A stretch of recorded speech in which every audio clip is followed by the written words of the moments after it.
Buenos días a todos.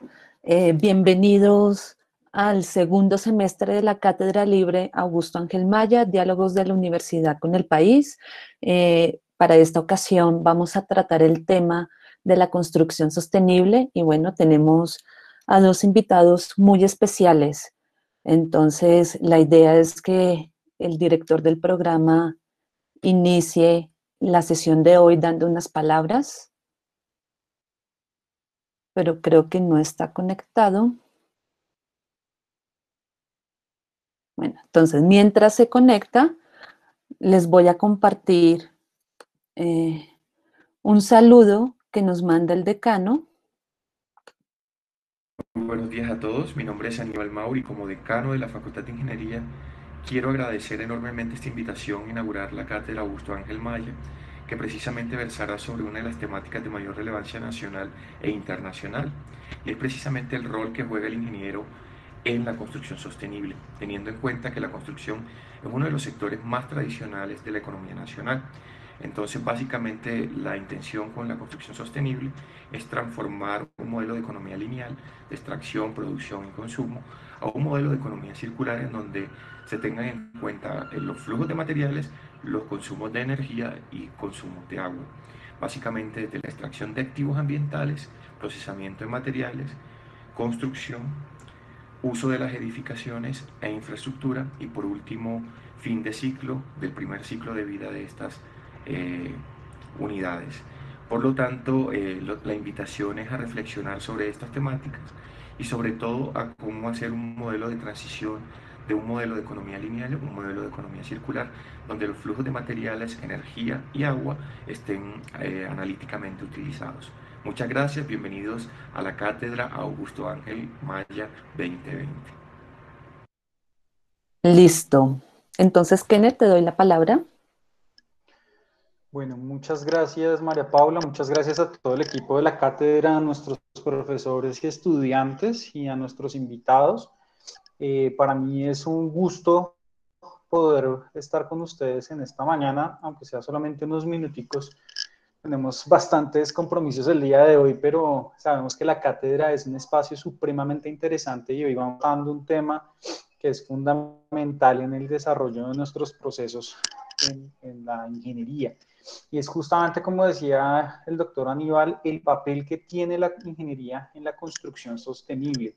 Y me gusta muchísimo que estén participando estudiantes no solamente de ingeniería ambiental, sino de otros programas, porque justamente lo que vamos a estar debatiendo hoy es esa oportunidad que existe en diferentes áreas. La ingeniería de sistemas, por ejemplo, y la ingeniería electrónica han tomado un papel fundamental en este desarrollo de la construcción sostenible.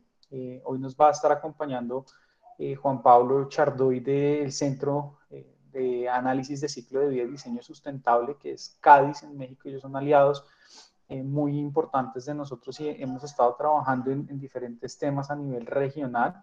Y Omar Leonardo Montaña, él va a estar presentando el proyecto de bioconstrucción de Árbol Amarillo. Es un gran placer poder contar con ellos y poder hacer este debate, esta construcción y este diálogo acerca de cuáles son esos elementos que tenemos actualmente para poder generar aportes a la construcción. ¿Y por qué la construcción sostenible? Ustedes se preguntarán, el tema de construcción hace parte de todo el tema en general de infraestructura y es un tema que a lo largo de los años ha generado un impacto ambiental muy grande a nivel global. Por ejemplo, en temas de cemento, tradicionalmente la producción de 1 kilogramo de cemento libera a la atmósfera 1 kilogramo de CO2. Y de esta forma, muchísimas empresas han estado trabajando a nivel nacional e internacional para poder reducir esos impactos a lo largo del ciclo de vida. Hoy en día, por ejemplo, compañías colombianas han liderado este proceso y han desarrollado tecnologías que han logrado disminuir un 25 a 30% las emisiones por unidad producida. Esto solo se logra a través de procesos de investigación, de innovación y de desarrollo que están ligados de la mano de la ingeniería. Precisamente es un elemento muy importante. Si nosotros analizamos las diferentes fases del ciclo de vida, podemos identificar un elemento muy importante con relación a este proceso. En temas, por ejemplo, de ingeniería industrial, se están desarrollando muchos elementos en temas de construcción a partir de todo el desarrollo de materiales, y también esto lo están haciendo bioingeniería. Ahí Vivi nos comenta por el chat, en términos de cómo poder identificar procesos, por ejemplo, y materiales que puedan reducir estos impactos ambientales. Actualmente, el tema del diseño mismo de la infraestructura es fundamental, no solamente en términos arquitectónicos, sino también en términos de los materiales que se van a utilizar. Hoy en día, uno de los elementos fundamentales y hace parte de nuestra política nacional está relacionado con la eficiencia energética. Y la eficiencia energética no solamente está relacionado con cambiar los bombillos, sino está pensado en cómo nuestros aparatos eléctricos y electrónicos pueden tener menores consumos, pueden ser más eficientes, pero también cómo el estilo de vida de las personas puede tener un aporte significativo en este proceso. Es muy importante el trabajo que se está haciendo desde la ingeniería en los diferentes frentes. Es muy importante las proyecciones que ustedes pueden tener y cómo este elemento puede ser una de las prioridades a nivel nacional. Hoy en día estamos hablando de la vivienda de interés social, estamos hablando de si crecemos hacia arriba en términos de edificaciones más altas o si nos expandimos en el territorio, y eso también hace parte del diálogo entre los actores. Entonces, el tema de la construcción sostenible es supremamente amplio, y el rol que tiene la ingeniería pues nos va a estar ayudando a pensar, a debatir y a generar alternativas sobre este tema. Y quisiera pues invitarlos a hacer preguntas, a que puedan tener un diálogo nutrido, pero también a que puedan contribuir en esta construcción a través de los semilleros de investigación, de los proyectos de investigación con los profesores, y que también puedan hacer sus propuestas para construir una mejor vivienda, una mejor infraestructura en nuestro país. María Paula, muchísimas gracias, y muchísimas gracias también a nuestros invitados, no solamente a los estudiantes, a los profesores, sino a nuestros participantes el día de hoy. Bueno, muchas gracias a nuestro director por estas palabras. Entonces voy a iniciar haciendo una breve presentación de nuestros invitados. Porfa, me confirman si ya están viendo mi pantalla. Sí, profe. Señora. Listo. Bueno, Sí, entonces, muchas gracias. Entonces tenemos al ingeniero Juan Pablo Chargoy Amador. Él es ingeniero químico con especialidad ambiental y maestro en ingeniería química magna cum laude de la Universidad de las Américas Puebla, México, y actualmente es director general del Centro de Análisis de Ciclo de Vida y Diseño Sustentable CADIS, en donde ha colaborado por 11 años. Y nuestro segundo invitado es Omar Leonardo Montaña, ingeniero mecánico de la Universidad Industrial de Santander. Él es fundador de Árbol Amarillo Bioconstrucción en 2016, y es pues una organización que se encarga de elaborar construcción ecológica y diseño de sistemas de energías renovables. Y asimismo es miembro del Comité Nacional de las Ciudades por el Comercio Justo. Entonces, bienvenidos. Yo voy a dejar de compartir mi pantalla. La idea o cómo vamos a proceder ahora, cada uno de nuestros invitados, bueno, va a presentar su iniciativa, su experiencia en un espacio de unos 10 minutos cada uno, y después procedemos a las preguntas. Entonces ya tenemos una lista de preguntas elaboradas, y la idea es que ustedes, participantes, también puedan formularlas por medio del chat, y vamos haciendo entonces un diálogo entre todos. Entonces le doy la palabra al ingeniero Juan Pablo. Hola, ¿qué tal? ¿Me escuchan? Sí, ya. Perfecto. Sí, señor. Bueno, a todos, pues muchísimas gracias por la invitación. Es un gusto poder participar en este tipo de eventos. Como ya mencionó María Paula, pues yo pertenezco al Centro de Análisis de Ciclo de Vida y Diseño Sustentable. Para no decir tantas palabras, nos decimos CADIS.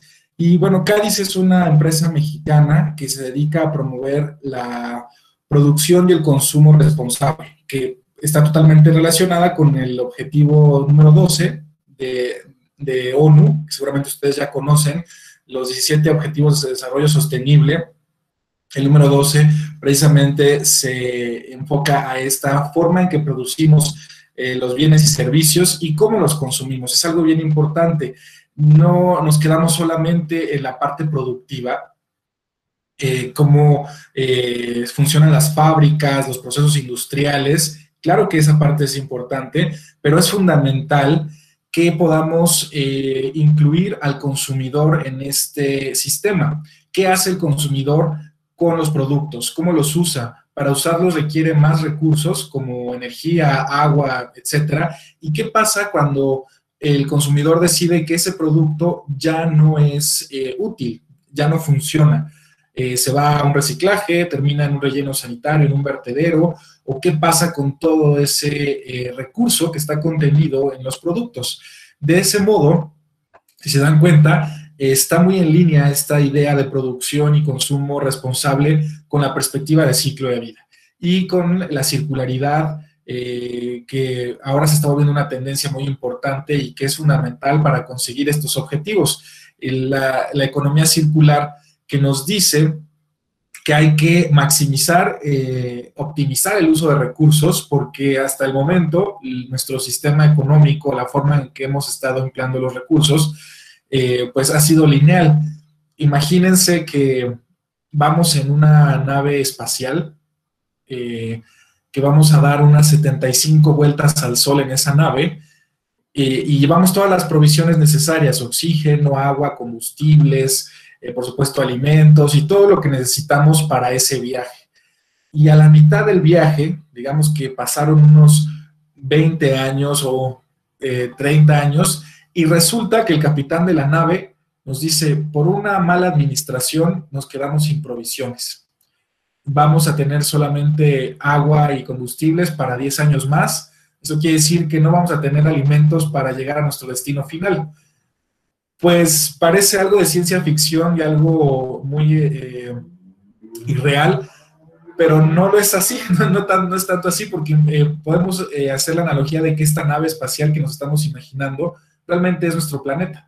Nosotros vamos en esta nave espacial que se llama Planeta Tierra, que da vueltas alrededor del Sol, y ya nos dimos cuenta que las provisiones que tiene esta nave no nos van a alcanzar para seguir viajando. Entonces tenemos que cambiar la manera en que estamos usando estos recursos. En vez de extraer recursos, transformarlos, darle un valor agregado, después consumir ese valor y, digamos, enterrar o tirar esos recursos, tenemos que ver cómo podemos reintegrarlos nuevamente a la cadena productiva, al ciclo, porque si no, no vamos a poder seguir viajando alrededor del Sol con aire, agua y alimentos necesarios para la vida. Así de grave es la problemática. Tal vez ustedes escucharon las declaraciones de Greta Thunberg, esta adolescente europea que pues es una activista climática, y bueno, hay mucha polémica alrededor de ella, pero algo que me llamó mucho la atención, que decía: la casa se está incendiando. Y si esto lo ponemos en una situación en nuestra casa, si pensamos que estamos en nuestro hogar y se está quemando una parte, una habitación o la sala, la cocina, pues de inmediato actuamos para ver cómo detener ese incidente, ¿no? Pero pareciera que lo que estamos haciendo es: sí, sé que se está quemando la casa, pero voy a ponerme a ver una serie de televisión, o voy a jugar cartas, o al rato atiendo ese incendio que está en la cocina, en la sala. Y no puede ser así. Tenemos que actuar de inmediato porque efectivamente la casa se está incendiando. ¿Y cómo actuar? Pues una forma es esto, difundir información, hacer conciencia y empezar a generar esta pequeña bola de nieve que después se puede convertir en una masa crítica que cambie la forma en que producimos y consumimos. Y a eso nos dedicamos en CADIS. En CADIS evaluamos impacto ambiental a través de diferentes metodologías, como el análisis de ciclo de vida, que seguramente ustedes han escuchado. Este análisis de ciclo de vida se encuentra estandarizado por normas internacionales, que es la ISO 14040 e ISO 14044, y además tenemos otras metodologías como huella de carbono, huella de agua, ecodiseño, ecoeficiencia, etcétera. Nosotros tomamos todas estas herramientas estandarizadas a nivel internacional para medir impactos ambientales y pues encontrar en dónde están las mayores áreas de oportunidad con esta perspectiva de ciclo de vida. Y es muy importante empezar a generar este pensamiento sistémico, no fragmentado, porque eso ha pasado pues últimamente, sobre todo con la mercadotecnia y cómo nos están vendiendo los productos que, entre comillas, les dicen verdes. Nos dicen, esto es sustentable porque está hecho de cartón, o esto es ecológico porque es orgánico, o porque es natural, porque es biodegradable, o es reciclado. Todas esas características, por supuesto que son deseables y las queremos en nuestros productos y las queremos incorporar a nuestra forma de producir.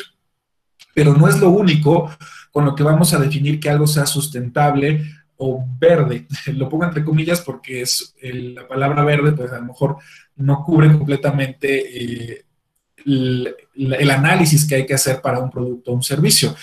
Queremos que sea orgánico, pero que también sea local y que aproveche los recursos de la manera óptima.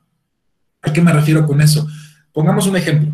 Yo les podría decir, miren, esta camisa que traigo puesta está hecha de algodón orgánico. Eso significa que cuando se cultivó ese algodón no se aplicaron agroquímicos, se usaron fertilizantes naturales, control de plagas pues biológico, y entonces se evitó un montón de impactos durante el cultivo de este algodón. Pero resulta que el cultivo se encuentra en India. Entonces todos esos impactos que dejamos de generar por una agricultura orgánica posiblemente se están produciendo en mayor medida por transportar desde India a México o a Colombia este textil o esta fibra de algodón. Con un pensamiento de ciclo de vida evitamos ese tipo de situaciones. Claro que quiero algo orgánico, pero ¿qué pasa también con esos transportes? ¿Cómo se fabricó la tela? ¿Cómo se maquiló la prenda? ¿Qué voy a hacer cuando la use? ¿La voy a lavar? ¿La voy a planchar? ¿Le voy a poner suavizante o no? Y cuando deje de usarla, yo en mi contexto, en mi ciudad, tengo alguna forma de reintegrar este recurso que tal vez a mí ya no me gusta, ya no me queda esta prenda, pero sigue siendo un material que tiene un valor. ¿Qué podemos hacer con esto? Pues a lo mejor podemos cortar la prenda y utilizarla como trapos para industrias, por ejemplo, o rellenos para muebles, o un reciclaje más sofisticado para generar otra vez fibras que generen prendas nuevamente. De eso se trata, ese pensamiento de ciclo de vida, no quedarnos solamente con estas características que son muy comunes, que vemos cada vez más en los anuncios publicitarios, en las campañas de mercadotecnia que nos quieren vender algo verde solamente con un adjetivo, y ahora exigir que queremos conocer esa perspectiva de ciclo de vida. Y se dan cuenta que con esto se genera una responsabilidad compartida y diferenciada. Es decir, industria, gobierno, consumidores, universidades tienen responsabilidades en torno a esta idea de producción y consumo responsable, pero no son las mismas.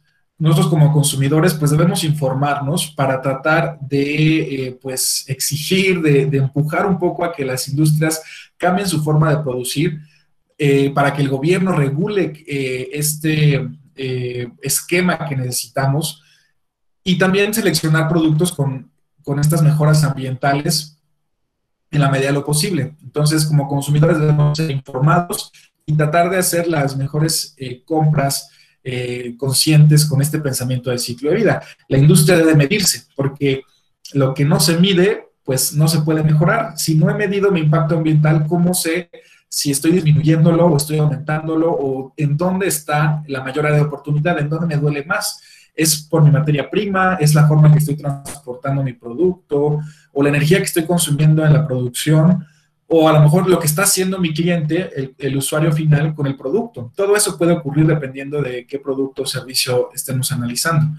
Entonces, la industria debe medirse para trazar estrategias asertivas que conduzcan a disminuir la huella ambiental y comunicarle a los consumidores lo que está haciendo. Gobierno, pues poner las reglas del juego. Hay que regular que todo esto se haga bajo un esquema pues equitativo, justo para todas las industrias. Y se dan cuenta, ya en este momento dicen, se está complicando la cosa. Yo creo que es muy similar lo que ocurre en Colombia, pero aquí en México tenemos esa situación que industria, gobierno, consumidores estamos completamente desarticulados, lamentablemente. Gobierno de repente con iniciativas que van en contra de lo que está haciendo la industria trabajando en algo, pero limitada por el gobierno, o industria que no le interesa también hacer ninguna medición, y a veces consumidores igual apáticos que no les interesa este tema. Entonces, poner de acuerdo a estos personajes, digamos, es todo un reto. Pero yo creo que el talento, la tecnología, la información ya existe en este momento. En este 2020 tenemos personas completamente talentosas que pueden resolver estos problemas que estamos enfrentando, problemas ambientales. El problema es que no hay una suma de voluntades. Eso es lo curioso, que a lo mejor sí tenemos ya las soluciones, pero la voluntad de estos componentes no se ha alineado. Y además de gobierno, industria y consumidores, definitivamente centros de investigación, universidades son clave para transformar pues el mundo como lo vemos.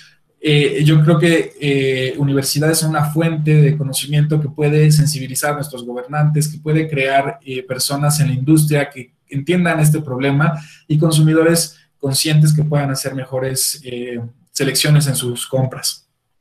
Y pues, a grandes rasgos, es lo que hacemos en Caris, tratar de, pues, sembrar conocimiento para mejorar nuestro planeta, de modo que podamos introducir esta idea del pensamiento de ciclo de vida en la cultura de las personas y las organizaciones, lo que nos va a llevar a una economía circular y poder completar todos los viajes alrededor del Sol que le falta a nuestro planeta.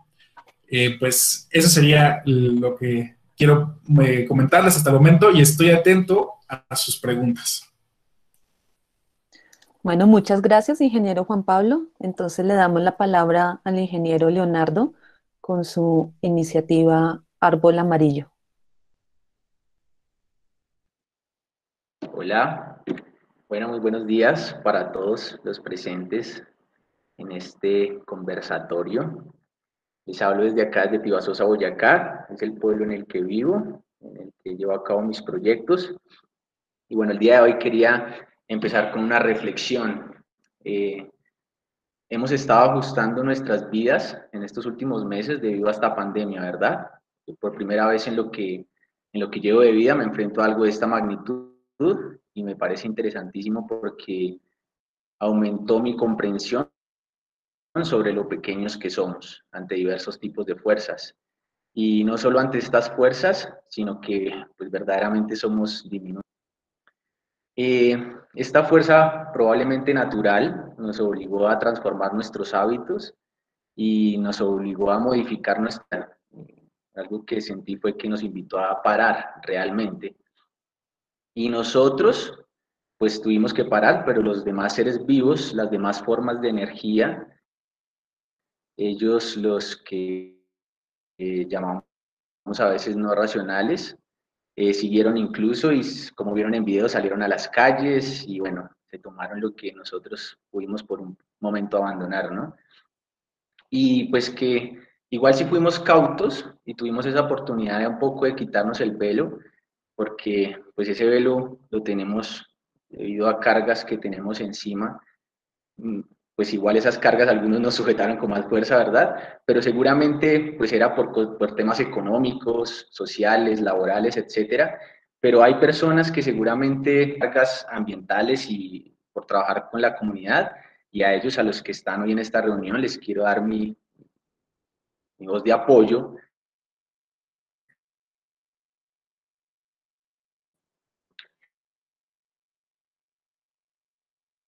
Presentar un poco lo que es árbol amarillo con una presentación que tengo, no sé si creo que le voy acá a presentar ahora, ¿verdad? La pantalla, toda mi pantalla, que no manejo normalmente eso. ¿Tú me das la opción, María Paula, de compartir la pantalla o...? Tengo entendido que tú tienes permiso para presentar. Ya. Creo que acá le doy clic. Ya, perfecto. Listo, entonces acá estamos. ¿Ya ven mi pantalla? Sí. Está cargando, ya la podemos Sí, ver. ya se ve. ¿Ya? Listo. Bueno, Ya. ¿cómo empieza este recorrido? En realidad aún no soy ingeniero, ¿sí? Me falta pues algo a lo que me autodenominé por acabar mis materias y por llevar a cabo un proyecto que en realidad es mi tesis, es el mismo proyecto que sigo llevando a cabo, solamente que sigo creando cosas día a día y pues involucrándome un poco más para lograr un principio que fue el que asumí más o menos en octavo semestre, que se llama permacultura. Muchos de ustedes lo deben conocer. Bueno, pues acá, en esta primera imagen que se ve, voy a empezar a... Bueno, ese ranchito que se ve allá al fondo, es un ranchito que decidimos construir con dos compañeros, primero que todo para tener un refugio, ¿sí? Creíamos que si en realidad nos íbamos a enfrentar a un tema de sustentabilidad y de sostenibilidad, teníamos que empezar por nosotros.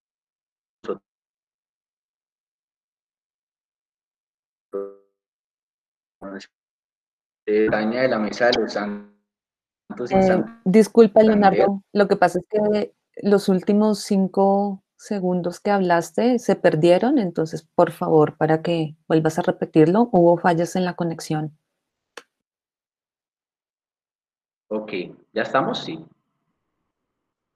¿Me escuchan? Hola. Sí, señor. Sí, se Sí, escucha bien, sí se mejor. escucha.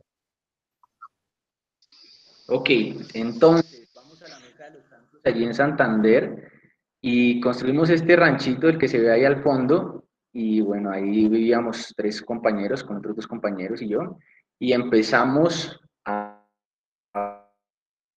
ver la posibilidad entonces de iniciar ahí nuestro modelo constructivo. En realidad no era una casa que mis otros 2 compañeros eran los interesados porque aparte eran los dueños del terreno y pues era ya para definir su vivienda, ¿sí? Pero queríamos hacerlo de la mejor forma. Ahorita les voy a explicar un poco más de esto para cuando ya llegamos al momento de las preguntas. En fin, yo desde ahí nos empezamos a dedicar a esto y empezamos a hacer proyectos después de este, que se los voy a enseñar más adelante, a proyectos en diferentes ciudades del país, sobre todo en Santander y Boyacá, usando materiales reciclados y pues, que nos brindan abundancia a la naturaleza, que es la tierra. Esto es una imagen más o menos de lo que empezamos allí, ya un poco más avanzado, y bueno, así fue como finalizó ese domo, finalmente un domo tipo flor que hicimos allí.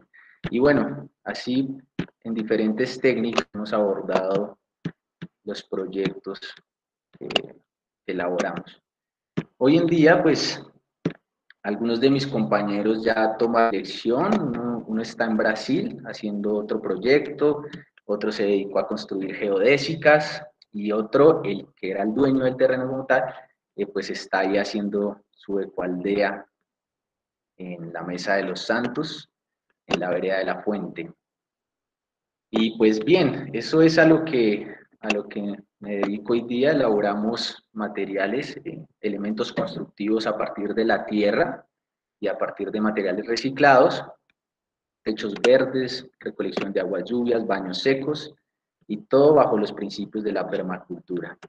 Yo creo que ya el resto de la presentación la voy dando a partir de las preguntas que María Paula pues tuvo la gentileza de compartirnos hace unos días y para las que la verdad pues solamente puedo hablar desde mi experiencia porque no tengo así un amplio conocimiento sobre desarrollos sostenibles de proyectos a nivel mundial.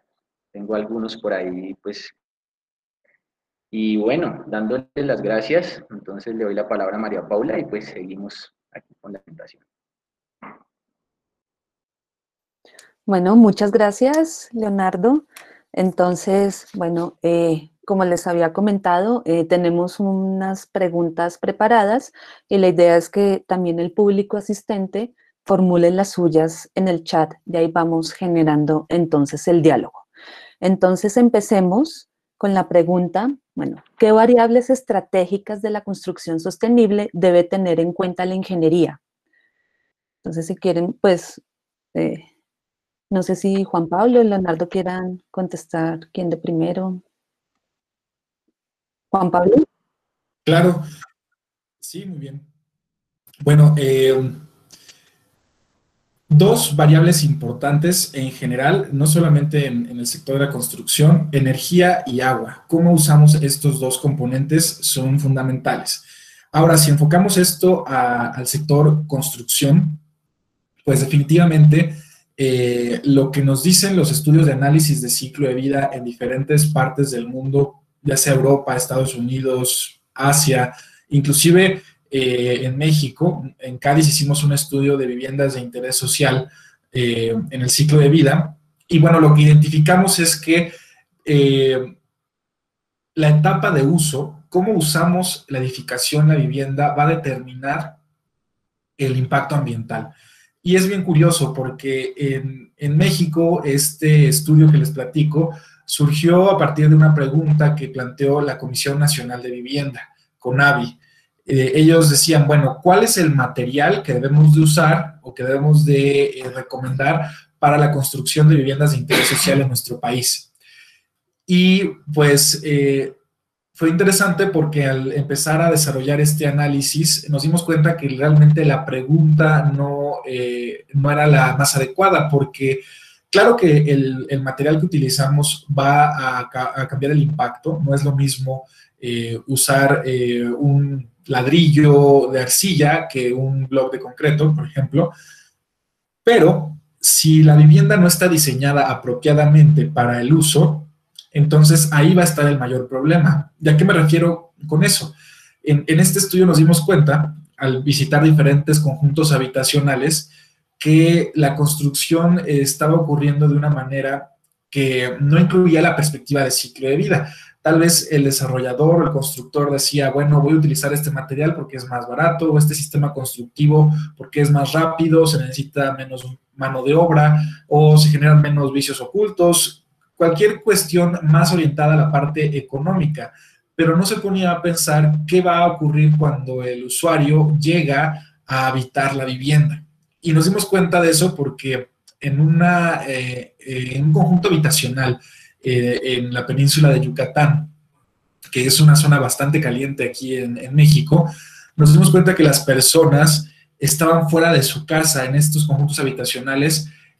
Y al inicio, yo cuando llegué a esos conjuntos, pues pensé que era como una tradición o pues una costumbre de las personas, pues estar afuera y convivir con los vecinos, etcétera, pero no, realmente no era el caso.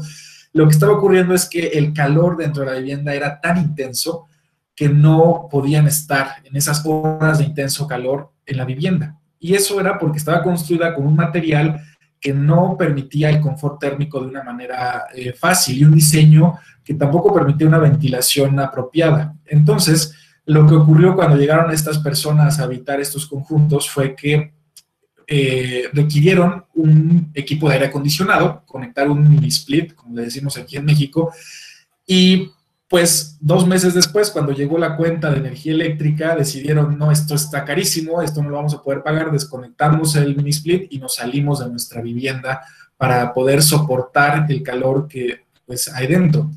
¿Se dan cuenta? El constructor pues no pensó con pensamiento de ciclo de vida, no dijo qué va a pasar con el consumidor y el uso de recursos cuando usen esta vivienda que estoy construyendo. Entonces, es fundamental el diseño. ¿Cómo vamos a diseñar esa vivienda? De acuerdo a donde vamos a construir. No es lo mismo construir en una zona costera que en el centro del país, que en un lugar donde hace frío o hay una altitud mayor. dependiendo de esas condiciones, hay que orientar la vivienda, hay que usar un material diferente, puede haber necesidad de aislamiento térmico o no, o generar medidas de ventilación pasiva que nos permitan llegar al confort térmico sin necesidad de un consumo de energía mayor. Entonces, esa parte de diseño va a ser clave, porque si hacemos un diseño apropiado, el impacto que tiene esta etapa de ciclo de vida, que es el uso, que es la crítica en un contexto de construcción, pues vamos a lograr inclusive que el impacto de esa etapa sea menor al impacto que generan los materiales. Entonces, para mí es clave pensar en eso. ¿Cómo vamos a diseñar esta vivienda, este edificio, para que su consumo de energía y agua sea el óptimo durante toda su vida útil, principalmente? Bueno, muchas gracias. Entonces le damos la palabra a Leonardo y ahorita leemos las preguntas que ya se están formulando en el chat. Me acabo de poner manos libres a ver si mejora el audio. ¿Sí? ¿Está bien? Ok. Mejoró. Bueno, las estratégicas de la construcción sostenible de tener en cuenta la ingeniería. Voy a compartir nuevamente mi pantalla acá. Así como decía el compañero Juan Pablo, no hay duda de que las estrategias de construcción sostenible dependen principalmente del contexto, ¿sí? Del lugar en el que te encuentres. Por lo general, y así empezaba yo mi presentación, nosotros nos encontramos en un contexto de universitario. No sé si ya estén viendo mi pantalla. Sí, la estamos viendo. Y en este contexto universitario, que es lo que yo sentí un momento ahí en mi carrera, pues no había mucho una visión de sostenibilidad, ¿sí? En ese momento, pues es igual para el año 2015 que estaba ahí. La visión era un poco, yo lo siento a veces un poco más ególatra hacia la ingeniería, no de todos los estudiantes, hablo desde mi experiencia, por eso escribo ahí lo de que no es más que un fractal, y un poco competitiva, ¿sí? Y eso es uno de los ítems importantes de la educación, pues que hay que también ver a partir de los principios de permacultura, que es un principio de vida, una filosofía de vida, qué otras formas, por ejemplo, educativas podemos implementar para que la ingeniería desde ese comienzo, desde ese desarrollo, pues vaya un poco más hacia la sostenibilidad y hacia la cooperación también. Respecto a esas preguntas, o sea, surgen muchas más preguntas sobre las variables estratégicas porque estamos hablando del contexto, ¿verdad? Pero entonces es muy diferente en un contexto urbano. Yo por lo general he trabajado en contextos rurales y aún ahorita que estoy más trabajando acá en mi población, siento que a partir de donde hay más información, más difícil es el hecho de abordar. Es un concepto que vi también en la universidad, que más adelante lo voy a explicar, que es el concepto de entropía. Lo vi en termodinámica, algunos me imagino que también ven termodinámica. Y yo siento que a medida de que hay mayor información en un núcleo, más entropía hay y más difícil va a ser lograr la sostenibilidad. Por eso vemos empresas que ya se han desarrollado como empresas, ya tienen procesos, ya tienen mantenimientos, ya tienen un mercado, etcétera, que les queda mucho más complejo después llegar a ser sostenibles, que igual se puede lograr, ¿no? Pero entonces, viéndolo así, pues por eso nos fuimos al sector rural, porque lo vimos como un nuevo punto de partida. Entonces ahí vimos otras estrategias que se podrían llevar a cabo, que son las estrategias que más o menos puedo explicar hoy, que aún así también se aplican a lo urbano, pero como digo, va a tener mucha más labor porque va a tener que evaluarse mucha más información. En cambio, si uno empieza un proyecto y desde el principio, desde su planificación, desde su diseño, adopta estrategias de sostenibilidad como las que hablaba el ingeniero Chargoy, pues ya después va a ser mucho más fácil porque ya va a irlas llevando a medida que va avanzando. Por eso la permacultura es una filosofía de vida, porque empiezas por ti. Entonces tu cuerpo y tus desechos empiezas a hacerte consciente de ellos y empiezas a ver qué vas a hacer con ellos, qué impacto tienen, no solamente te das cuenta de eso, y ahí ya pasas a tu casa, entonces empiezas a ver qué energía usas, y no solamente qué energía, sino de qué forma, de dónde viene el agua. Entonces empieza este cuestionamiento diario y a partir de ahí empiezas a diseñar. Entonces, viendo esto, y hago un ejemplo acá, durante una clase un profesor me dice que, bueno, en ingeniería mecánica uno empieza a evaluar las máquinas térmicas a partir de su eficiencia, ¿no? Y pues la mayoría de las máquinas térmicas desafortunadamente pierden mucha energía, ¿sí? Y la energía que usan para funcionar es una energía que no aprovechan totalmente. Se pierde, casi podemos hablar de ahí arriba que hoy en día un auto, digamos un auto a gasolina, pierde casi que el 40% y algunos más de la energía que usan para funcionar. Y el profesor dice en un momento que en cambio existe un sistema que aprovecha toda su energía y a la vez entrega de más, y es el pulmón humano. Cuando es que estoy en esa clase y él dice algo así, es uno de mis argumentos para poder salir y sentir que podía iniciar a una verdadera sostenibilidad, ¿cierto? Bueno, ahí hay unos ejemplos de lo demás que hace el pulmón, además de respirar, además de eso, y ahorita que hablaba el profesor Chargoy del acondicionamiento del hogar, es muy curioso también porque el pulmón también nos ayuda a extraer el calor o a brindarnos calor cuando lo necesitamos dependiendo del clima en que estemos o de la altura en la que nos encontremos.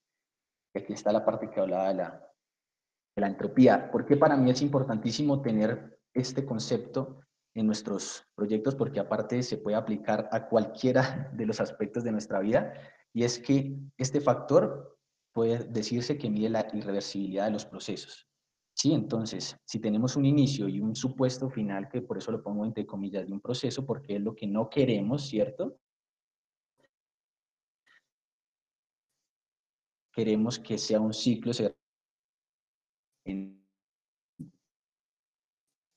como una espiral, lo hemos visto. Entonces,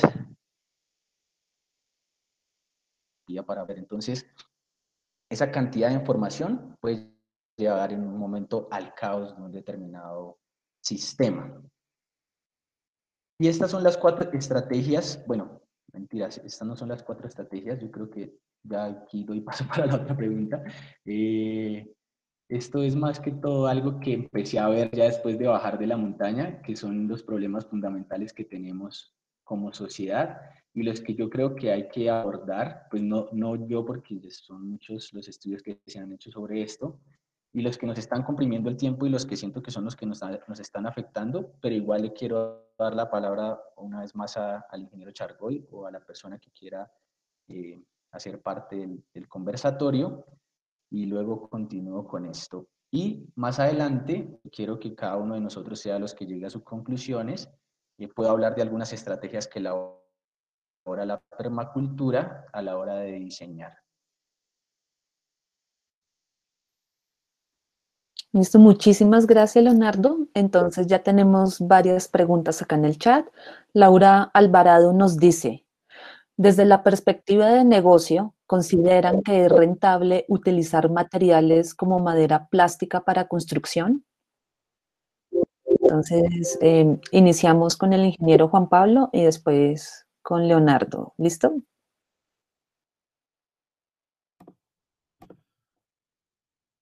No tengo muy claro qué es la madera plástica. Me imagino que tal vez sea un aglomerado que usa alguna resina y tal vez residuos de madera como acerrín o alguna madera que ya se utilizó, se tritura y se genera esta madera plástica. Yo he visto casos de éxito que sí, pues han encontrado un negocio importante, sobre todo cuando están recuperando un residuo, es decir, que están aprovechando a alguien que no le ve valor al acerrín o a ciertos materiales, productos que ya se utilizaron y encuentra, pues, que esos son sus materias primas, puede ser interesante. Solo que este esquema va a traer muchos retos, dependiendo de cada país y cada lugar, retos que tienen que ver con cuestiones legales e inclusive fiscales, cómo se manejan este tipo de cosas. Siempre cuando estamos recuperando un residuo y lo estamos transformando en algo nuevo, puede ocurrir algo curioso. Por ejemplo, que fiscalmente, ¿cómo compruebas que estás comprando, que estás haciendo un gasto de ese residuo? Muchas veces empieza a suceder eso. Por ejemplo, yo recopilo botellas o le compro botellas a un recolector informal para generar otro producto, pero fiscalmente no puedo comprobar que ese gasto porque el recolector informal no me da una factura, un recibo. Y ahí empieza a haber cosas que nuestro sistema legal, normativo, no tiene contemplado para esta circularidad que es tan urgente. Y eso es bien interesante. Ya sale un poco del área de ingeniería y la cuestión técnica de cómo procesar un material y generar un producto, y se va a cuestiones administrativas, legales, contables, y eso es algo que me parece muy bueno porque eso indica que la sustentabilidad es multidisciplinaria. No es solamente tema de los ingenieros, por supuesto los ingenieros tenemos un montón de retos que resolver en este tema, pero también mercadólogos, contadores, economistas tienen que sumarse a este tema de sustentabilidad para resolver todos estos nuevos negocios e innovaciones que van a surgir cuando introduzcamos la perspectiva circular a nuestros nuevos estilos de vida. Muchas gracias. Entonces, Leonardo. Bueno, la persona que hizo esa pregunta, a mi parecer, pues depende de qué tan cercano, por ejemplo, también, de qué tan vinculada es tú con el hecho de la madera plástica, ¿sí?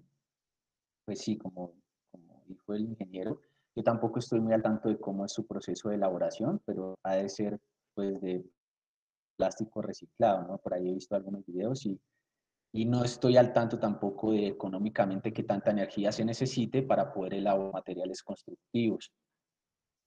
Pero pues a veces la rentabilidad, y creo que por eso también preguntabas tú, depende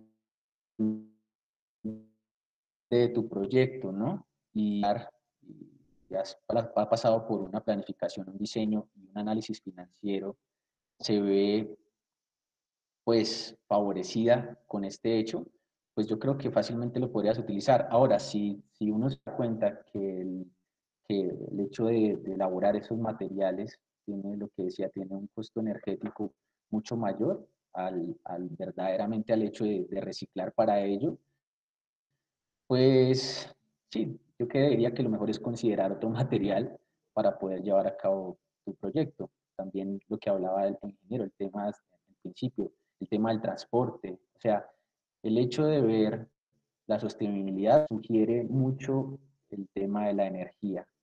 Y la energía, pues a veces es dinero también, el dinero también es energía, ¿no? Entonces el tema de rentabilidad, pues... Listo, muchas gracias, Leonardo.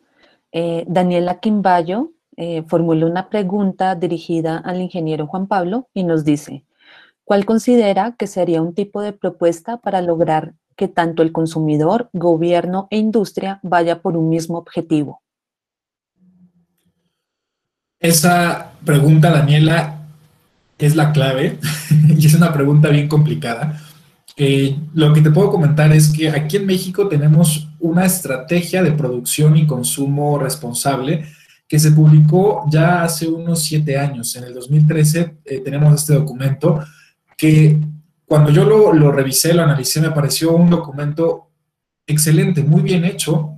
Hablaba de, por supuesto, de evaluar con perspectiva de ciclo de vida los sectores clave como energía, educación, turismo, construcción, por supuesto, transporte, agricultura, y proponía una estrategia transversal que significa que no solamente este tema corresponde al Ministerio de Medio Ambiente, sino que tiene que ver con Secretaría de Hacienda, Secretaría de Educación Pública, Secretaría de Energía, todos los componentes del gobierno, porque cada uno tiene una parte que hacer diferente.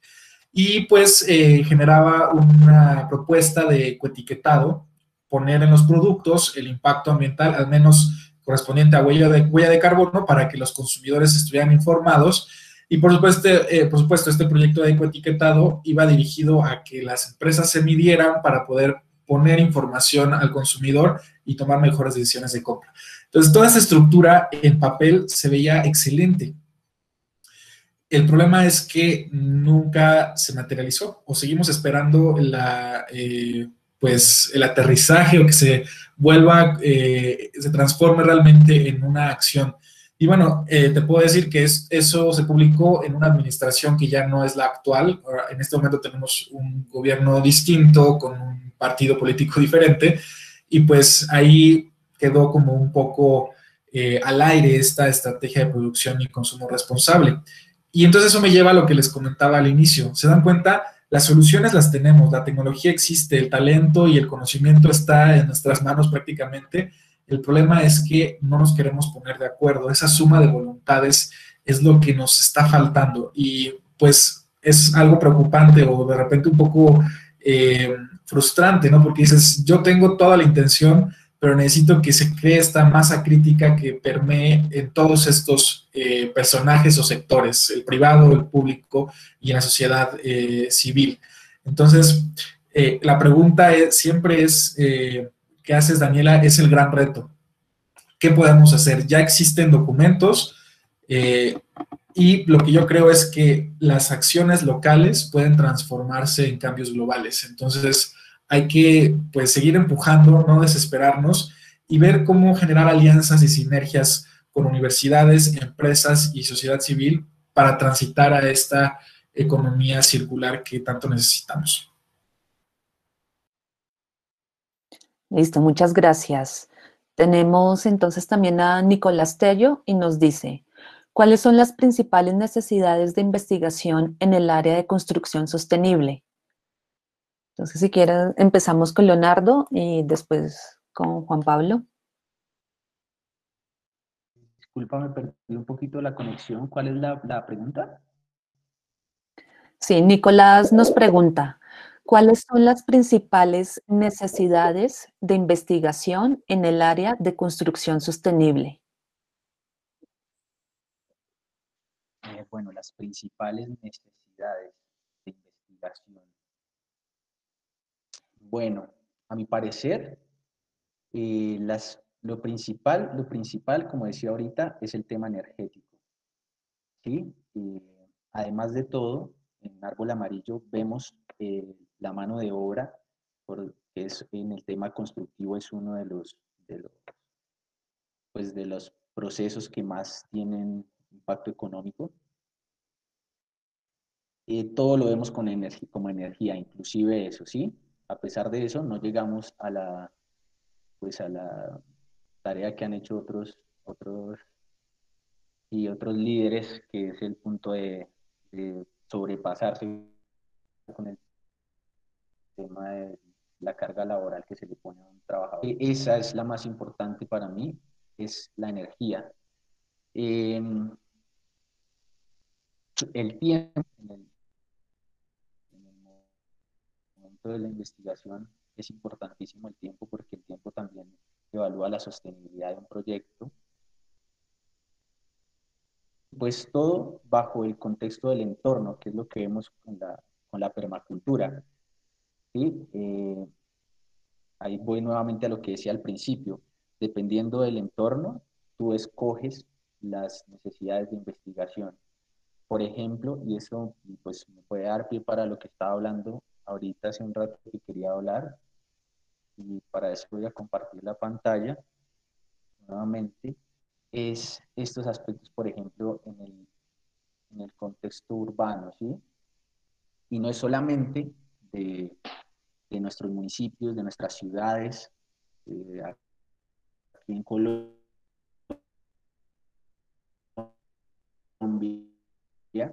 sino también a nivel mundial, a pesar de que en otras ciudades que podemos llamar, es que existe en el primer émbolo que pongo arriba, existe en nuestro país del cual nuestra moneda depende de las decisiones de otros países, sino también existe una sobrepoblación, ¿verdad? Y esa sobrepoblación pues también está haciendo que se necesiten más recursos. Aún en el otro lado también está la parte de los residuos, que pues mal o bien sabemos nosotros que son altísimos, y de paso aprovecho para responder otra pregunta que hacía una estudiante, una compañera ahí en el chat, sobre el tema del plástico y el reuso de las botellas. Yo pienso que a pesar de que se hagan esfuerzos por reutilizar este tipo de materiales, seguimos viendo que sigue habiendo muchísima contaminación, ¿sí? Porque puede que haya conciencia en algunos de nosotros, pero en otras personas no, que seguimos haciendo de esto una basura y no un material para reutilizar. Y la era de la información, que está abajo, que sin duda está acabando con muchos puestos laborales, que para mí también es algo afortunado porque nos impulsa un poco más a la creatividad, y ojalá que la creatividad de los ingenieros vaya enfocada a eso y a la unidad, como decía el ingeniero Chargoy, a la unidad para llevar a cabo proyectos de índole ambiental. Y bueno, estas cuatro, a pesar de que parecen ser problemas, son verdaderamente también las soluciones. Porque si nosotros vemos una inestabilidad monetaria, una forma de en la que se ha convertido hoy en día nuestro país, que no es por la que se generó la moneda, por la que se creó la moneda, sino ha pasado a otros intereses particulares, ¿sí? Bancarios y gubernamentales, al igual que los residuos, porque está muy permeado el tema no diría que de la sostenibilidad, sino de todo lo que abarca la sostenibilidad, está muy permeado por intereses gubernamentales y económicos, más a nuestros adultos mayores, para el fin de generar probablemente en su libro también lo que estaba hablando ahorita con la entropía, pues a pesar de que es un problema, se está convirtiendo en un problema. Más adelante también vamos a hablar del tema de las tecnologías y de la digitalización, pues también puede ser, con un cambio de conciencia, con un cambio de chip, una herramienta súper útil para que nosotros podamos llevar a cabo nuestros proyectos y para que adoptemos, ¿por qué no?, hacia nuestras culturas nuevas formas de desarrollo sostenible, empezando por nosotros mismos, ¿no? Entonces, siento que esas estrategias entonces van a variar dependiendo de eso. Más adelante voy como te digo, a hablar de las estrategias, por ejemplo, en el entorno rural, y que se aplican también al entorno urbano, pero que se pueden pues elaborar de una forma un poco más planificada.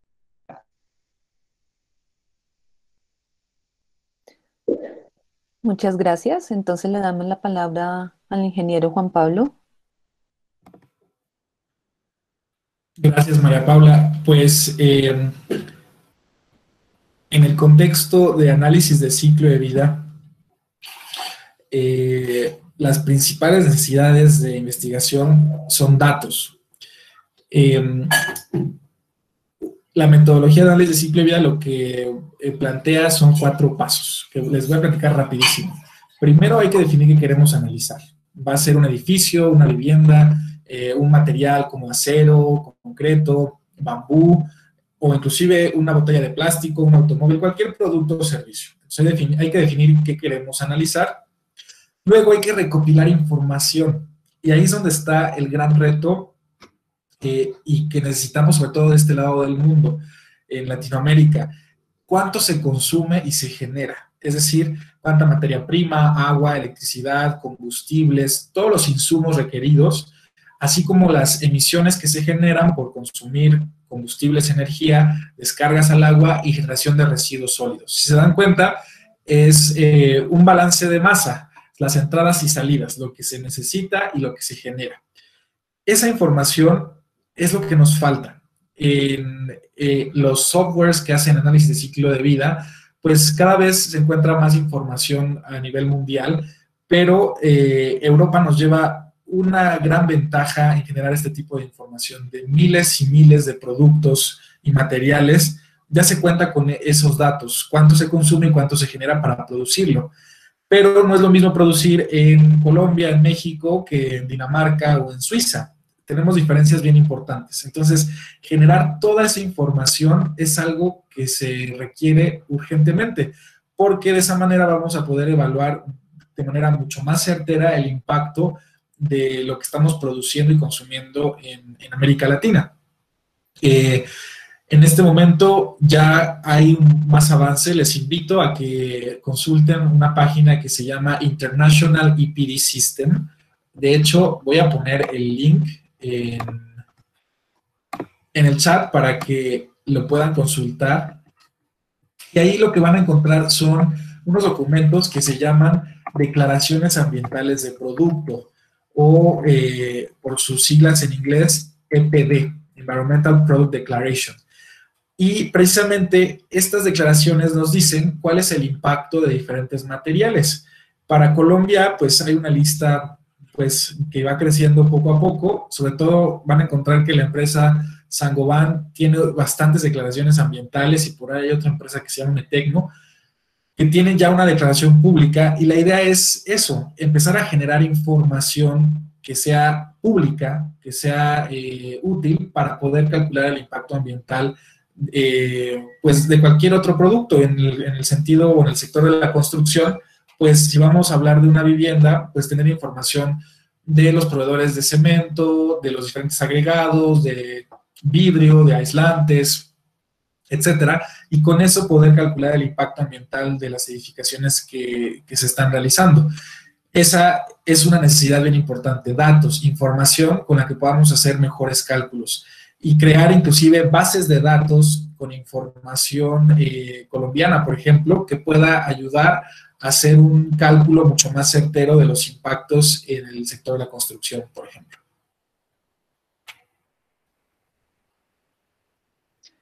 Muchas gracias. Entonces continúa María Alejandra y nos dice, ¿cuáles consideran que son las dificultades para la implementación de modelos de construcción sostenible a nivel social y de apoyo gubernamental? Entonces, si quieren, empezamos con Leonardo. Dificultades para la implementación de modelos de construcción sostenible a nivel social y también asociado al apoyo gubernamental. Bueno, María. ¿Me escuchan? Ya, ahora sí. Hola. Ya te escuchamos. No sé, tengo como problemas acá con la conexión. Bueno, para mí, María Alejandra, para mí es absolutamente y en totalidad la corrupción. Y no es como por el hecho de juzgar la situación que vive el país, la situación que vivimos en las ciudades y en los pueblos, pero la política en absoluto y los intereses financieros entre la política y entre el gobierno y los bancos ha sido claramente uno de los grandes problemas para que exista este desarrollo. Hay casos en ciudades de Latinoamérica, en países de Latinoamérica, donde hay proyectos estables, supremamente interesantes, que no solamente se benefician como empresa en sostenibilidad, que a pesar de eso han tenido baches, inclusive por intereses de negocios como la gasolina o de negocios como las cementeras o de negocios del transporte. Y creo que, así como lo decía al principio de mi charla, o sea, acá no somos más que un fractal de algo que verdaderamente se presenta a gran escala, a mediana escala y a gran escala. Por eso es que es importante que cada uno de nosotros tome su posición sobre lo que desea y cómo de a poco va evolucionando en su entorno. Y creo que esa es la labor del ingeniero. Creo que el ingeniero debe empezar a proponer sus diseños, a unificar a partir de esa sostenibilidad que queremos en el medio ambiente. Por eso qué bueno que se generen este tipo de cátedras para esto. Entonces yo creo que eso es, y acá nada más lo vivimos, a pesar de que probablemente en algunos aspectos haya una buena dirección de parte de nuestros gobernantes. Cuando tú hablas de un proyecto de ciencia y sostenibilidad o de algo que transforme nuestro modus vivendi, esa parte conservadora que tenemos, no les suena porque, primero porque hay intereses particulares y segundo porque la política está claramente desarrollada a partir de devolución de favores y eso es en lo que nos tardamos el resto de los años, en devolver apoyos financieros que hay hacia la política.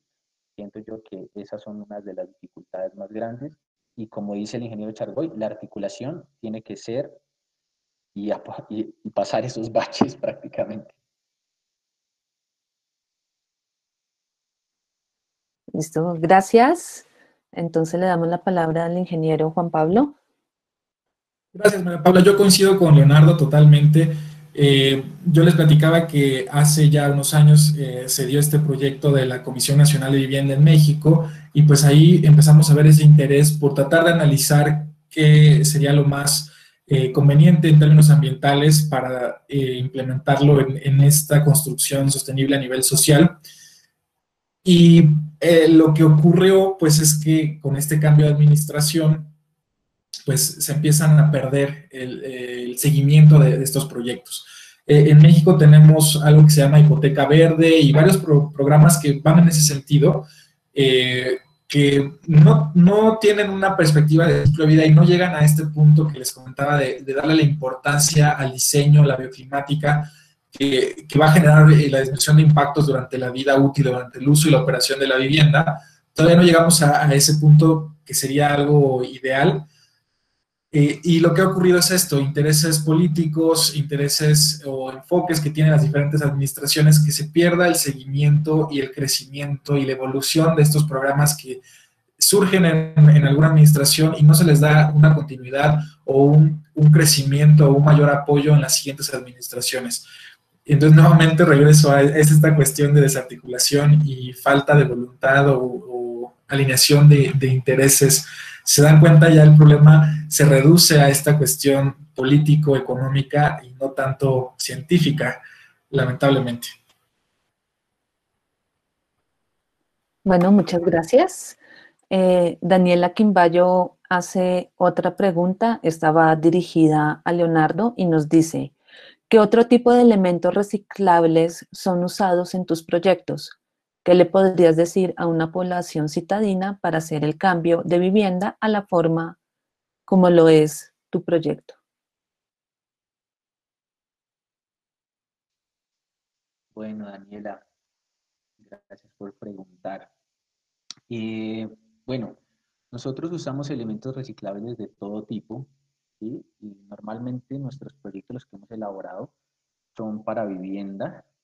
En algunas viviendas, y dependiendo de esto del factor económico, por eso a veces insisto tanto en el factor económico, dependiendo de eso, pues es imposible llevar a cabo un diseño totalmente sostenible, ¿sí? Y a pesar de que haya ideas, pues a veces eso influye un poco a la hora de elaborar la vivienda. Hemos usado madera reciclable de otras construcciones, hemos usado incluso escombros de otras construcciones que han demolido, los pasamos por un proceso de molienda nuevamente y los reutilizamos. Hemos usado vidrios, ventanas, por ejemplo, eso se los recomiendo, ventanas de otras construcciones y también ventanas de neveras. En las chatarrerías está lleno de materiales de neveras, por ejemplo, de estas que salen de las empresas que venden gaseosas, en fin, que ya desechan, las botan allá, y no solamente eso, hay un montón de sistemas térmicos que se pueden reutilizar para generar sistemas de acondicionamiento del hogar. Entonces hemos usado ventiladores reciclados de CPUs, inclusive algunos microcontroladores, también de equipos de tecnología, computadores. Hemos usado muchísimos materiales reciclados, al igual, como decía, nuestro material principal es la tierra, y es muy valioso para nosotros trabajar con la tierra, porque la tierra, si tú ves, es un material que, si puede que te equivoques, puede volver y caerse la tierra, y puedes volver a mezclarla y puedes volver a utilizarla de una mejor manera. ¿Sí? La puedes usar con tus manos. Entonces, por eso es que estamos prácticamente casados con este material que está abundante, y que también a veces lo obtenemos de la misma excavación en el lugar en el que se va a hacer.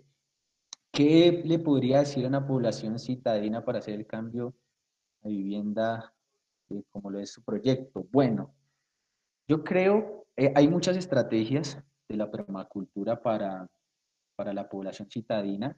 Es muy difícil el hecho de transformar una vivienda. Se puede hacer, puede uno ingeniársela así, y de pronto dejar de usar, cambiar la forma como decía el ingeniero Chargoy, de no solamente adaptarla, como decir, como cambiar la infraestructura, sino más bien ver el modo en que se usa la energía. Es una de las claves de la sostenibilidad, y es pues usar menos equipos que tengan una alta carga de energía, durar menos tiempo en la ducha, usar de pronto el agua. Aquí ahorita en donde estoy viviendo es una casa igual que con la que me beneficio del agua para lavar la ropa, pero tengo adaptado la lavadora para reutilizar el agua, y en ocasiones las primeras lavadas que hago del piso la hago con las últimas ciclos de agua que usa la lavadora. ¿Qué otras estrategias? Formas de transporte, también ver la forma de no tener que ir de un punto al otro de una ciudad y que se demore tanto tiempo y que tenga que usar tanto tráfico, sino tal vez ver la forma en que uno pueda vivir en un lugar más cercano donde tengo que trabajar. También hacemos huertos urbanos, entonces adaptamos toda una zona muy pequeña, que esto se está volviendo muy de moda, para tener nuestros huertos. Y yo creo que no hay nada más valioso que eso. Eso también te conecta con el hecho de ver que la energía que tú consumes, tú mismo la cultivas, y ya hay viveros muy cercanos. Ya, de hecho, tuve la oportunidad de conocer uno de otra universidad que queda a la salida de Bogotá, donde tienen infinidad de productos. No me imaginé que tuvieran tantos productos. Y te diriges allá y empiezas. Y hay que empezar poco a poco. Y yo creo que eso es lo mejor que se puede hacer en la área urbana. Y ya en el contexto rural, pues se amplía un poco más el espectro, ¿no? Pero pues sí, esos son los consejos que puedo darte pues, ahorita, sí, de principio. Listo. Muchas gracias, Leonardo. El profesor Mario Paso nos dice que pues, es necesario considerar el aspecto cultural, y porque finalmente es uno de los principales indicadores respecto al uso o adaptación. Entonces, acá pues, juntándolo un poco con lo que nos decía ahorita el ingeniero Juan Pablo respecto a las acciones locales, y también lo que nos dice Víctor Toledo con el poder social, considero también que es importante. Pero entonces les doy la palabra a ustedes para escucharlos. Totalmente de acuerdo con el ingeniero Mario Paso. Muchas gracias por el comentario. Esto me recuerda a un proyecto que realizamos para el Fondo Mexicano de Conservación de la Naturaleza. Pues el fondo trata de apoyar diferentes problemas ambientales que se dan sobre todo a nivel rural en nuestro país. Y uno de los problemas que identificaron fue el consumo de leña para los fogones en las comunidades rurales, en las casas, en comunidades de este tipo. y pues este consumo de leña estaba afectando también pues el ecosistema, se estaba deforestando por pues utilizar la leña para cocinar, y además había otros problemas asociados. Por ejemplo, que la mamá o la jefa de familia era la encargada de recopilar la leña, por ejemplo, y a veces tenía que recorrer grandes distancias para conseguirla y transportarla a la vivienda, y además las emisiones que genera la leña al quemarse, pues estaba provocando ciertos problemas de salud que pues estaba afectando a la población. Entonces dijeron, ¿qué podemos hacer para contribuir a solucionar este problema? Y una idea que tuvieron en el fondo fue introducir una olla solar a las comunidades. Una olla pues bastante interesante porque digamos que tiene un reflector parabólico, donde en el centro se pone la olla y con el sol se logra hacer una sopa o inclusive hasta un pastel, puedes hacer con tu olla solar. Entonces realmente era pues una tecnología muy interesante, y decidieron repartir ollas solares, consiguieron financiamiento para repartir en diferentes comunidades esta ecotecnología, digamos. Y pues ahí podemos ver que el componente económico de la sustentabilidad estaba resuelto. ¿De dónde vamos a sacar dinero para poder proporcionar esta tecnología? Pues se logró encontrar donaciones y financiamiento para poder repartirla. Y luego se preguntaron, oigan, ¿y no estaremos generando más impacto introduciendo este aluminio, transportando las ollas, repartiéndolas, en comparación con pues, la cocina tradicional con el fogón? Ahí fue que nosotros entramos a colaborar, hicimos el análisis de ciclo de vida de la olla solar en comparación con el fogón, y pues sí fue muy interesante. Definitivamente la olla solar reduce mucho las emisiones y reduce el consumo de leña, y sí es una opción que ayuda a reducir la huella ambiental, inclusive considerando la extracción de aluminio, el transporte, la fabricación de la olla. Realmente el impacto que se está generando por consumir la leña para cocinar era bastante alto. Pero el componente social, la parte cultural, fue la que se dejó desatendida en ese contexto. ¿Qué fue lo que pasó? Pues sí, repartieron las ollas, se tomaron la foto de todos muy contentos con la comunidad, y 6 meses después regresaron a ver cómo estaban usando las ollas las diferentes personas en las comunidades rurales. Y fue una sorpresa muy pues desalentadora, porque dijeron, no la estoy usando, o era un florero, o la caja la usaron de mesita, o la tenían guardada por ahí. Realmente no estaban usando esta tecnología que se les regaló, porque había algunas razones. Primero, no nos gusta cómo sabe la comida cuando la hacemos en la olla solar, ya le pierde ese saborcito a leña que le da el fogón. Entonces, pues ya cuando cocinamos con la olla ya no salió con ese sazón, y entonces ya no la estamos ocupando. Y otra cuestión interesantísima es, no puedo hacer tortillas en la olla. Efectivamente, en México la tortilla es fundamental, y entonces si no puedes hacer tortillas, definitivamente vas a prender tu fogón y vas a poner tu comal para hacer las tortillas que no puedes hacer ahí. Todos esos aspectos no se consideraron, entonces se tuvo que repensar, y pues sí, la olla solar ya estaba repartida, pero realmente una solución más interesante fue una estufa ahorradora de leña, en donde se empezó a involucrar a las personas que viven en la vivienda, en la comunidad, y decirles, vamos inclusive juntos a comprar el material, nosotros lo vamos a pagar, pero ustedes acompáñenos a comprar los ladrillos, el cemento, ustedes indiquen en dónde quieren su estufa, y vamos a juntarnos todos a construir esta estufa. Y desde ese momento las personas empiezan a apropiarse de esa tecnología. No es algo ajeno que llegas y ten esto aquí, úsalo y nos vemos al rato, sino que desde el inicio se están involucrando en cómo instalar y cómo usar la estufa, y eso cambió totalmente el panorama. Entonces, una combinación de olla solar con estufa ahorradora fue una solución mucho mejor que solamente entregarles algo que culturalmente no les hacía mucho sentido. Entonces, la parte cultural es fundamental y es un pilar esencial de la sustentabilidad. Tenemos la parte económica que siempre analizamos, y si no es rentable, pues no va para adelante cualquier cosa.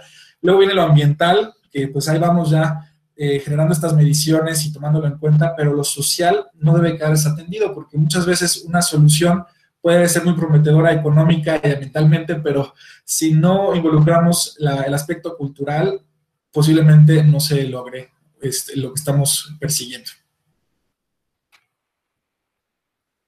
Muchísimas gracias, ingeniero. Leonardo, ¿quieres comentar algo? Bueno, sí, quisiera comentar algo. Estoy totalmente de acuerdo con Mario Omar. Claramente sí hay que considerar todo el tiempo el aspecto cultural, el contexto cultural, y bajo ahí empezar a diseñar, ¿no? Bajo esas premisas empezar a diseñar. Y creo que en ese es algo que no sucede en muchas ocasiones en los proyectos que elaboramos, porque nos obviamos y nos vamos un poco más al tema cuantitativo y abandonamos el tema cualitativo, ¿sí? Que hablábamos al principio, me preguntaba por la investigación.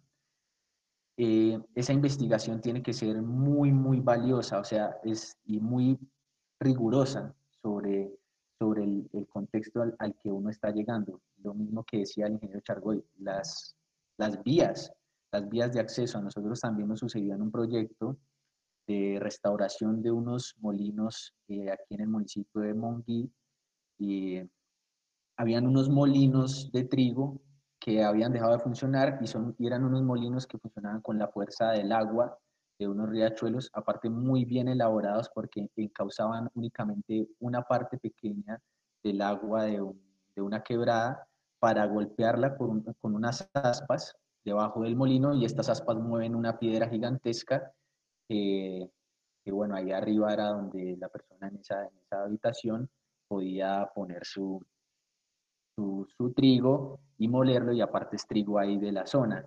Entonces, claro, cuando uno llega allá y ve el proyecto, uno empieza a pensar en un montón de ideas que probablemente sean las que uno cree que son las mejores por funcionalidad y por economía, pero realmente, hablando ya un poco más con la comunidad, nos dimos cuenta que lo que había que hacer era mantenerlas y tratar de darles algunos plus para que pues les fuera más fácil y pues que no les llevara tanto tiempo. Entonces lo que terminamos haciendo fue ayudando a ajustar los caminos. Por ejemplo, había una parte en uno de los molinos que el techo estaba roto, y ahí aprendí una de las cosas más valiosas, y es que nosotros tenemos poco desarrollo en el tema de cubiertas que podamos hacer con elementos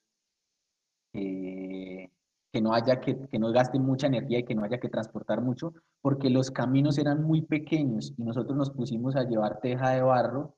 Nos dimos cuenta que por algo era que allá en esa zona elaboraban la teja de barro ellos mismos con hornos que habían hecho, porque nosotros nos pusimos a cargarlas desde acá, y por esos caminos fue casi, yo creo que necesitaríamos un dron que alzara un montón de carga y fuera y la pusiera ya un helicóptero, porque eran caminos muy angostos, húmedos, en los que nos fue casi que imposible cargar esa teja de barro. Y lo que hicimos como plus fue eso, ayudar a ajustar los caminos ahí donde ponen los caballos, donde llegan con el trigo, ayudar un poco a solucionar el tema de que el agua fuera mejor encauzada, y en el tema de los techos a poner unas claraboyas. Fue lo único que hicimos en la vivienda para que tuviese luz durante el día, porque esas construcciones de esas casitas las hacían únicamente con luz eléctrica, no dejaban en la parte de arriba un espacio para que entraran, ni muchas ventanas tampoco, ni nada, no había una gran iluminación.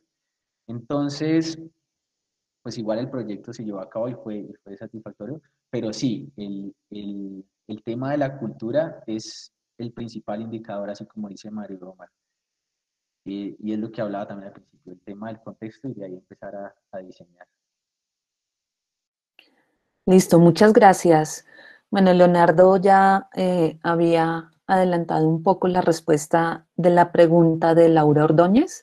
Entonces ella nos dice que en cuanto a los ecobloques o botellas de amor, bueno, desconozco si en México utilizan este tipo de campañas que cogen las botellas de plástico de las gaseosas y las comienzan a llenar con papeles, por ejemplo, de empaques, y eso lo utilizan como ecobloques o lo que se conoce como ecobloques. Entonces ella pregunta, ¿cuál es el verdadero impacto ambiental que la transformación de estos tiene, teniendo en cuenta que a pesar del reciclaje del plástico también se debe generar emisiones?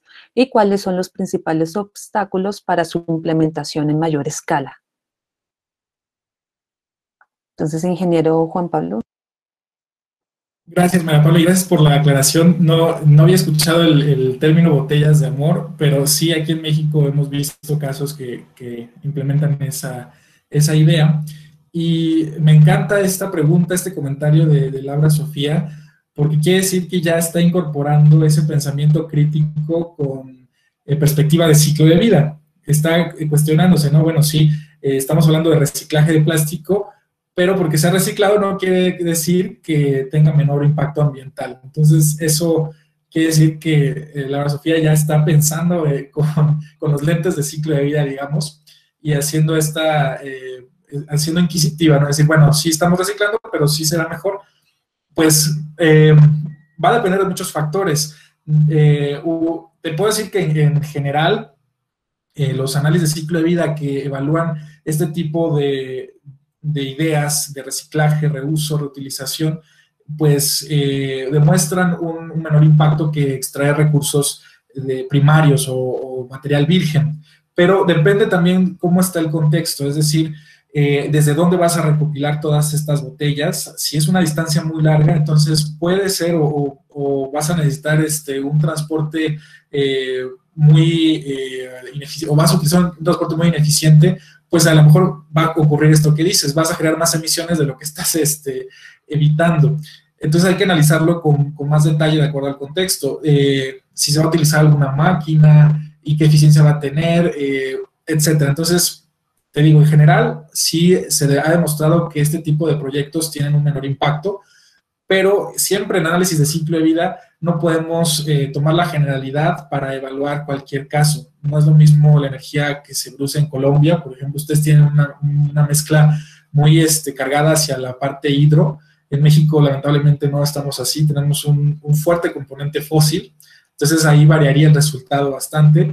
Y, por supuesto, ¿cuál es la distancia que se va a recorrer para recopilar estas botellas?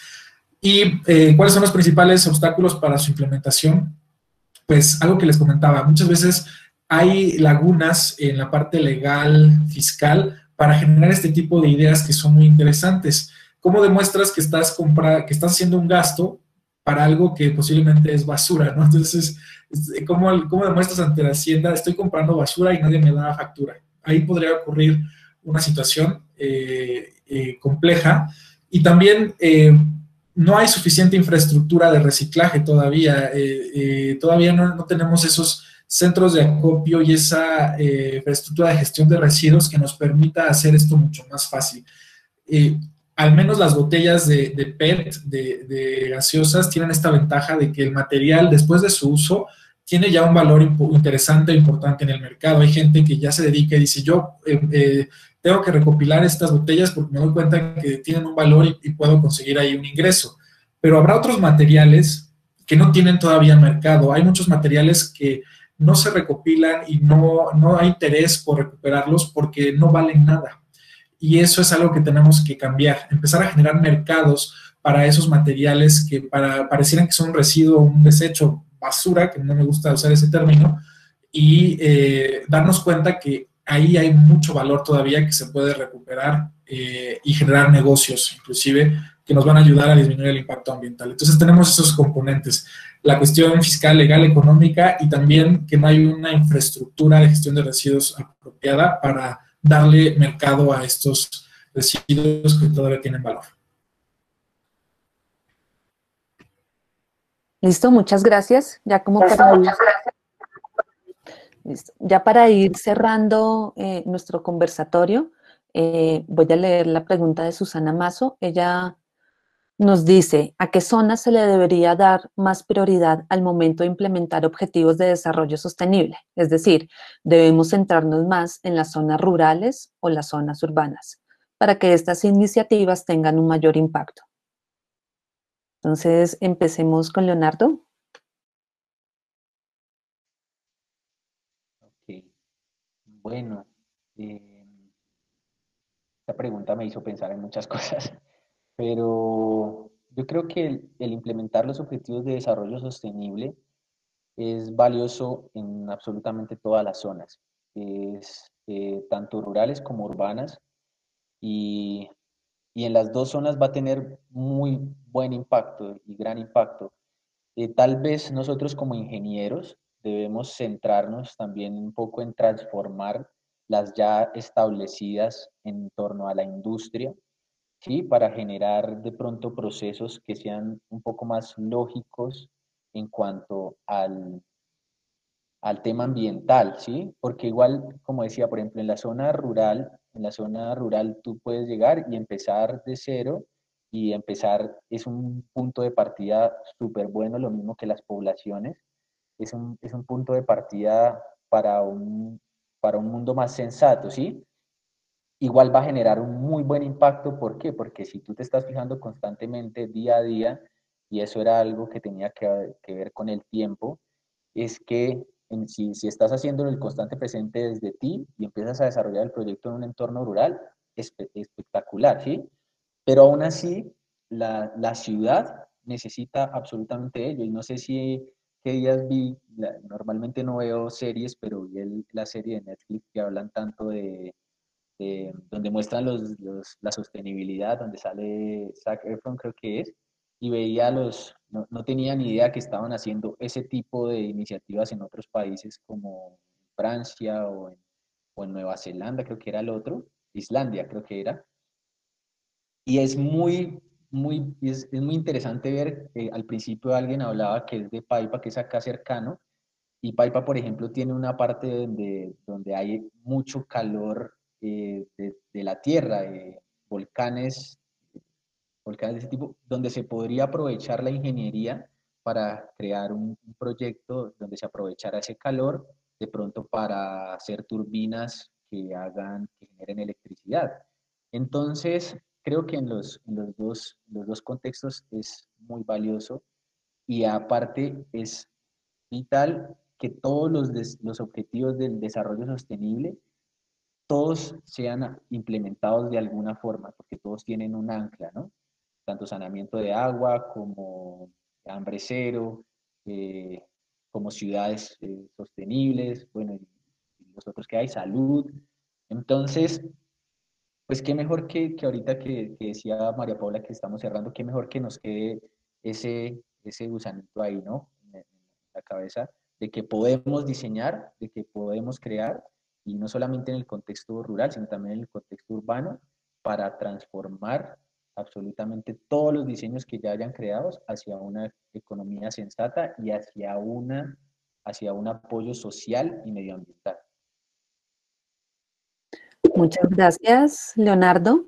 Y le damos entonces la palabra a Juan Pablo.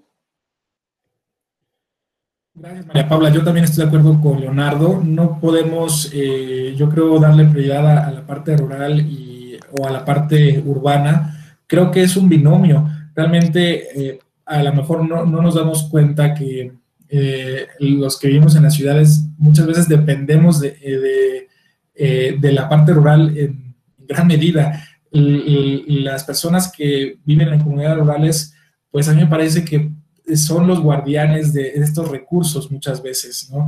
El agua, el suelo.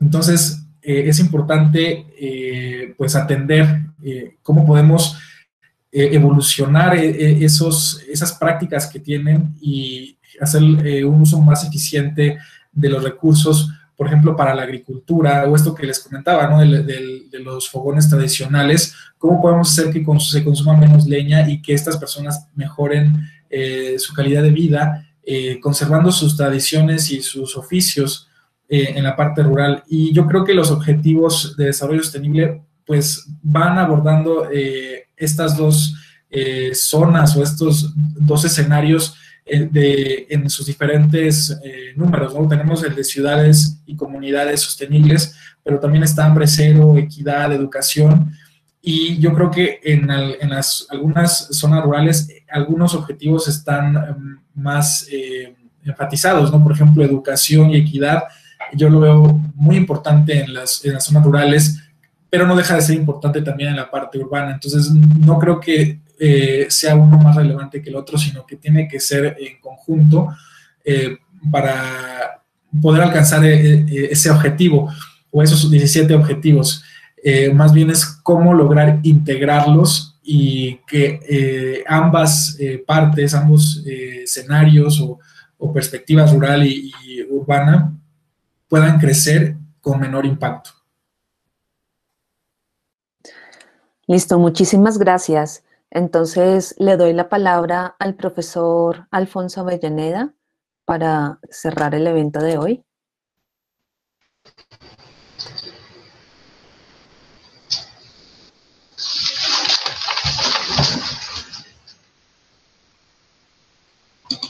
Bueno, María Paula, ¿me escucha? Sí, ya estamos escuchándote, Alfonso.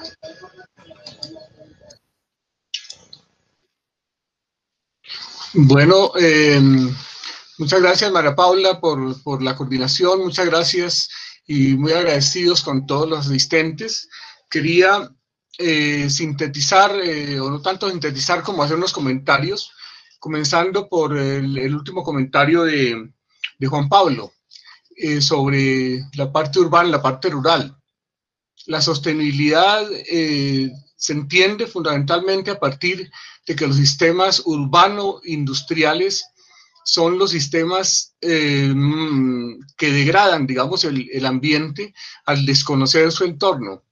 De alguna forma, la sostenibilidad ambiental, la sustentabilidad ambiental implica que haya una armonía, relación entre lo urbano y lo rural, teniendo en cuenta que, como decía un presidente norteamericano, Lincoln, si las sociedades se destruyen, se pueden reconstruir, pero si el campo se destruye, las ciudades perecen. De tal manera que dentro de la lógica de los teóricos como Luhmann, como Maturana, conservar el campo es fundamental para poder tener ciudades sustentables, y de esa forma la construcción sustentable tiene que partir de los ejemplos desde las ciudades hacia el campo, no como las tendencias que vemos actualmente predominantes, en donde la ciudad quiere meterse al campo con sus mismos modelos de ciudad, destruyendo los entornos rurales que son los que garantizan la sostenibilidad de los sistemas urbanos.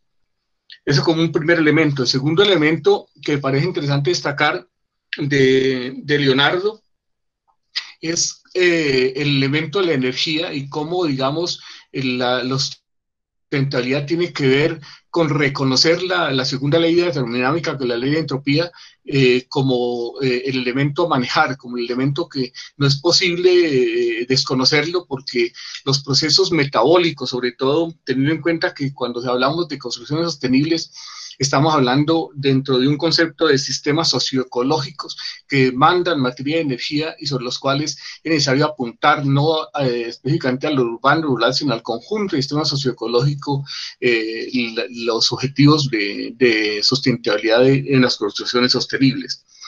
Pero tal como lo mencionaba el profesor Opaso y lo destacaba Juan Pablo y Leonardo, el elemento de la cultura es fundamental en toda esta parte de la construcción sostenible, más cuando hoy, digamos, en algunas de las preguntas que se hacían, se comentaba cómo la falta de voluntad política de los gobiernos y algunas de las empresas para meterse en serio en la construcción sostenible es el elemento fundamental, digamos, para que esto no sea posible llevarse a cabo. Y claro, es que estamos frente a un desafío en donde, tal como señalaba Juan Pablo, el reto fundamental implica que tenemos un objetivo de sustentabilidad ambiental y dentro de eso el marco de la construcción sostenible, pero tenemos enfrente, digamos, un modelo, mi lectura, neoliberal, depredador del ambiente que está contra la economía circular. Entonces el reto es muy fuerte porque trata de vencer una tendencia global predominante que es un neoliberalismo depredador y que define los comportamientos de empresas, de la gente misma y del Estado, que es incapaz de direccionar la sociedad hacia donde hay que direccionarla en términos de la construcción sostenible. En Colombia tenemos avances importantes, pero también lo ha notado Juan Pablo y Leonardo, la corrupción y los elementos, digamos, de los gobiernos débiles han impedido que los conocimientos que, como decía Juan Pablo, son suficientes para poder trazar, no faltan conocimientos desde la universidad, desde la ciencia, para poder trazar tendencias muy fuertes de construcción sostenible, pero lo que impide eso son los intereses que están detrás frente a un metabolismo que intenta degradar la naturaleza y que impide que esos conocimientos se apliquen en realidad. Pero por eso el esfuerzo de la universidad, el esfuerzo de la ingeniería, el esfuerzo de todos los que hemos estado hoy en este evento nos plantea ese reto que decía Juan Pablo es necesario afrontar para poder de alguna forma ir construyendo, como lo hace Leonardo en su experiencia en Boyacá y en Santander, construcciones y ejemplos de ingeniería sostenible que son fundamentalmente, que nacen, digamos, de la misma iniciativa de las comunidades, lo decía Leonardo, que llegó a aprender de la gente, y uno cada vez que va al campo aprende de la gente, mira cómo ya ha habido cosas anteriores que han olvidado, es necesario fortalecer, y en el caso, digamos, de las estufas solares, obviamente es un ejemplo de cómo hay que consultar la cultura, hay que mirar cómo los procesos adaptativos frente a los desafíos del presente tienen como raíz el elemento de la cultura, porque la cultura es, digamos, la matriz humana y sobre la cual no es posible desconocerla para poder tener éxito. De nuevo, muchas gracias a todos, muchas gracias a Juan Pablo y a Leonardo por estar en este espacio de participación y el diálogo de la universidad con el país y a todos los asistentes. Muy buena tarde a todos y esperamos en la próxima sesión que se realizará en el mes de noviembre. Listo, muchas gracias, Alfonso. Voy a compartir con ustedes en el chat un link para que por favor evalúen la cátedra. Para nosotros es muy importante sus comentarios para mejorar cada día la experiencia. Y bueno, también en nombre de todo el equipo de cátedra les damos las gracias. Fue muy valioso sus aportes y bueno, quisiera entonces darle la palabra a Leonardo y a Juan Pablo si quieren terminar cerrando o diciendo algo o compartiendo también más información vía por el chat.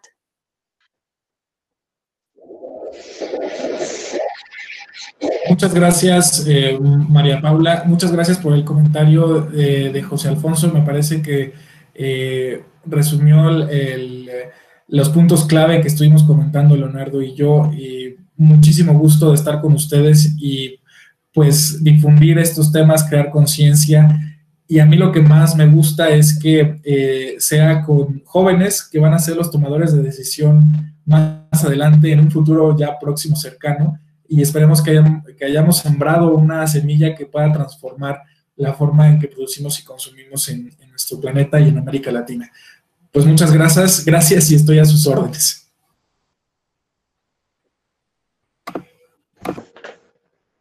Bueno, muchas gracias. También muchas gracias, María Paula. Muchas gracias a los jóvenes por el medio ambiente de aquí de Boyacá, que hicieron la invitación. Muchas gracias a José Alfonso, a Mario Omar, también estuvo muy activo, y a todas las personas que asistieron aquí a la cátedra. Bueno, yo quiero finalizar de pronto dejando un link de una página que me gusta que se llama Permacultura Activa, que han hecho muy bien, han elaborado muy bien su página, y es sobre todo también para un momento que me hacían las preguntas sobre las estrategias de construcción sostenible. Entonces ahí pueden ver, más de que yo me pueda tardar acá explicando, las estrategias que maneja la permacultura a partir de la observación, del análisis del entorno, de la evaluación, etc. Y no, pues a dar un mensaje de ánimo, sí, como dice también Juan Pablo. Muchas gracias, Juan Pablo. Muchísimas gracias por pues, compartir conmigo también esta experiencia tuya. Y Leonardo, creo que te perdimos. La conexión falló. Bueno, entonces, muchas gracias a todos por su asistencia y también gracias a En Modo Acción y a la Red de Jóvenes por el Ambiente.